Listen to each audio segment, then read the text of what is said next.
అమ్మ 9 నెలలు మోస్తే నాన్న 25 ఏళ్ళు. రెండూ సమానమే అయినా నాన్న ఎందుకో వెనకబడ్డాడు. ఏది కావాలి అంటే అది వడ్డీ పెడుతూ అమ్మ, ఏది కావాలంటే అది కొని పెడుతూ నాన్న. దెబ్బ తగిలినప్పుడు అమ్మా అని పిలవడే, అవసరం వచ్చినప్పుడు తప్ప. మిగతా అప్పుడు గుర్తురానందుకు నాన్న ఎప్పుడైనా బాధపడ్డాడా?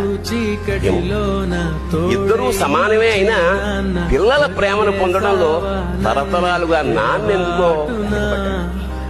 అమ్మకి మాకు బీరువా నిండా రంగురంగుల చీరలు బట్టలు, నాన్న బట్టలకు దండెం కూడా నిండదు. తనని తాను పట్టించుకోవడం రాని నాన్న ఎందుకో మాకు కూడా పట్టదంత వెనకపడ్డాడు.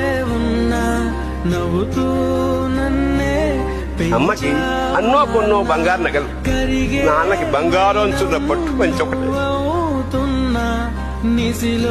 కుటుంబం కోసం ఎంత చేసినా తగిన